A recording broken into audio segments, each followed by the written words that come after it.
नमस्कार. मी भाग्यश्री पाठक. मार्केट आणि मी हा सोप्या मराठीतून शेअर मार्केट समजावून सांगण्याचा माझा एक उपक्रम आहे. 27-28 तारखेला मी कोर्स ठेवला आहे. हा कोर्स ठाण्याला आहे. सकाळी 9 ते 12, दुपारी 1 ते 4 असा कोर्सची वेळ आहे. ऑफलाईन कोर्स आहे. सगळा पोर्शन शिकवला जाईल. ज्याला कोणाला चौकशी करायची आहे त्यांच्यासाठी मोबाईल नंबर 9699615507 9699615507. आता मार्केटकडे वळूया. सोमवार, मंगळवार, बुधवार तिन्ही दिवस मार्केट मंदीत होतं. आज दिलासा मिळाला. आज अख्खा दिवस मार्केट तेजीत राहिलं आणि चांगल्यापैकी मार्केटमध्ये तेजी होती आणि प्रत्येकाचा आज ट्रेड व्यवस्थित झाला असेल. रियालिटी सेक्टरमध्ये आज चांगली तेजी दिसली. बहुतेक सेक्टर तेजीत होते, पण रियालिटी सेक्टर ते जास्त तेजीत होता आणि त्यातूनही साऊथमधले ज्या रियालिटी कंपन्या आहेत, शोभा, प्रेस्टीज, पूर्वांकारा अशा कंपन्यांचे शेअर अधिक तेजीत होते.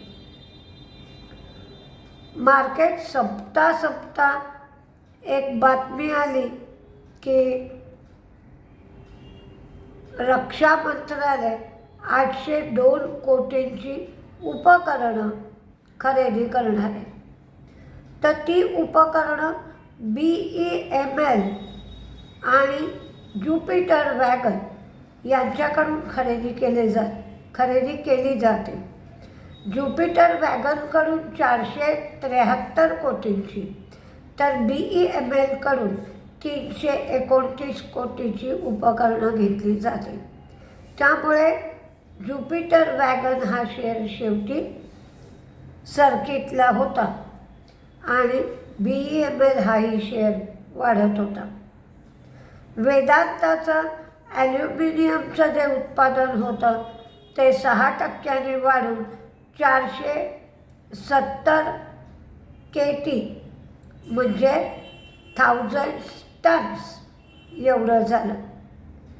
EVसाठी इलेक्ट्रिक व्हेकलसाठी फेम 2 साठी सरकारने 1500 कोटी एवढी सबसिडी मंजूर केली.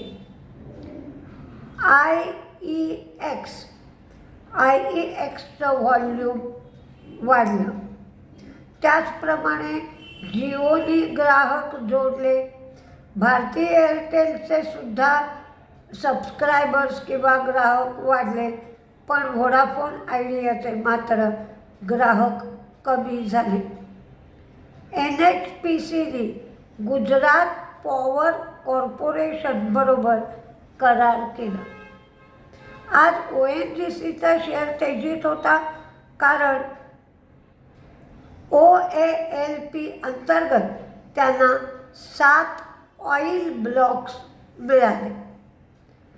सामी हॉटेल SAMHI सामी हॉटेलमध्ये आज मोठा 10 लाख शेअरचा ट्रेड झाला, त्यामुळे हा शेअर तेजीत होता.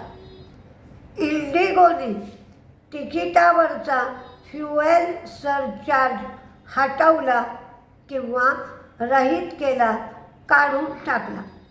कारण ऑक्टोबर 2023मध्ये 300 ते 1000 रुपयापर्यंत हा फ्युएल सरचार्ज लावलेला होता. पण आता एव्हिएशन टर्बाईन फ्युएल म्हणजे विमानाला लागणारं इंधन याच्या किमती कमी झाल्यामुळे हा काढून टाकण्यात आला फ्युएल सरचार्ज. तेवढ्या तिकिटाच्या किमती त्यामुळे कमी होते. Palm oil sunflower oil, soybean म्हणजे सोया तेल याची आयात वाढली आहे, कारण सरकारने इम्पोर्ट ड्युटी कमी केली आहे. 40% आपल्या इथे उत्पादन होत आहे आणि 60% आयात होते. NBCCला नवोदय विद्यालय कमिटीकडून 98 कोटीची ऑर्डर मिळाली आहे. DCM श्रीरामने गुजरात सरकारबरोबर एक MOU साईन केला आहे आणि ते 12,000 कोटी इन्व्हेस्ट करणार आहेत. त्यामुळे DCM श्रीरामचा शेअर ₹125 तेजीत होता. GM ब्रिवरीचा आज रिझल्ट लागला आणि रिझल्टला सुरुवात झाली. त्यांचं प्रॉफिट 3 कोटींनी कमी झालं, रेव्हेन्यू 3 कोटींनी वाढलं, मार्जिन कमी झालं.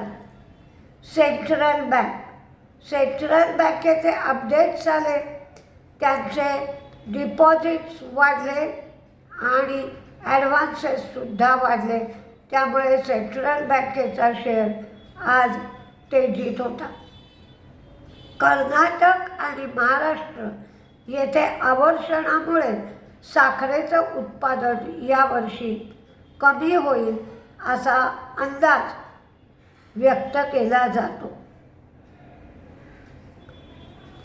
त्याचप्रमाणे रिलायन्स इंडस्ट्रीज आणि डिझनी यांच्यामध्ये मर्जर व्हायचे, तर त्याच्यासाठी ड्यू डिलिजन्स सुरू झालं आहे.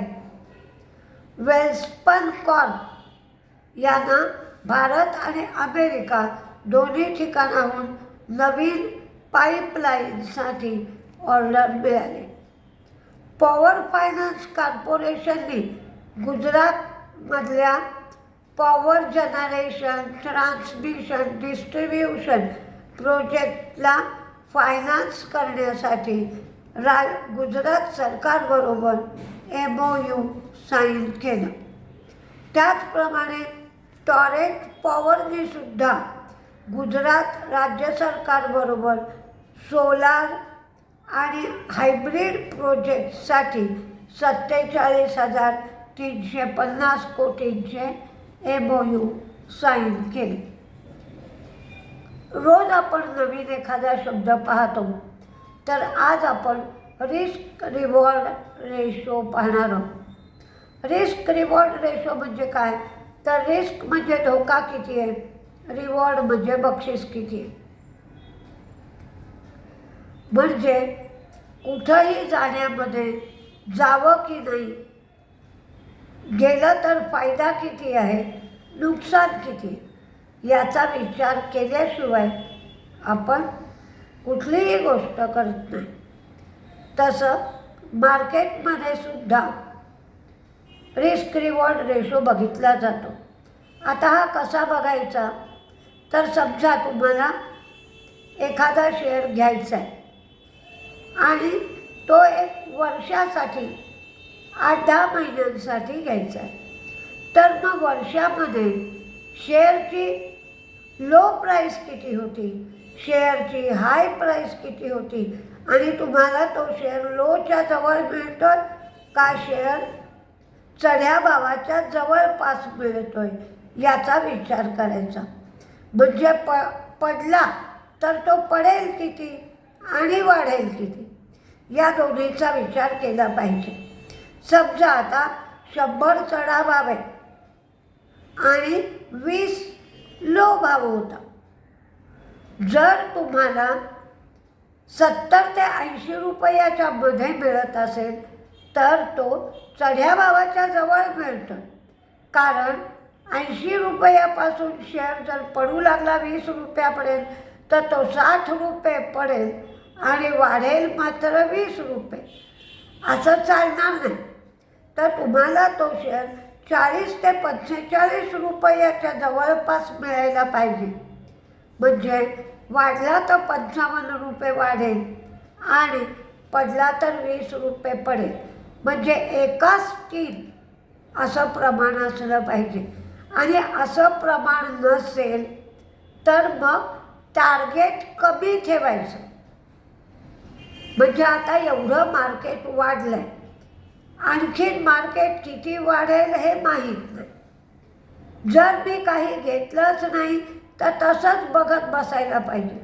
अशा वेळेला जे शेअर स्वस्त आहे त्यातल्या त्यात ते शेअर घेतल्यानंतर टार्गेट कमी ठेवायचं, 7-8% प्रॉफिट घ्यायचं आणि असा विचार करायचा की मी बँकेत पैसे ठेवले तर मला वर्षाला 8% व्याज मिळतं.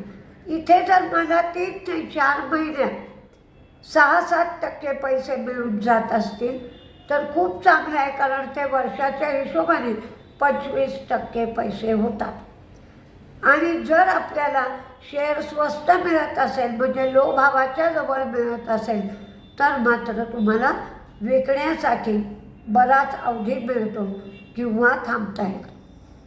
म्हणजे आता दुसऱ्या शब्दात सांगायचं झालं तर समजा सपोर्ट लेव्हल आहे 80 रुपयाला आणि शेअर गेला आहे 95 रुपयापर्यंत.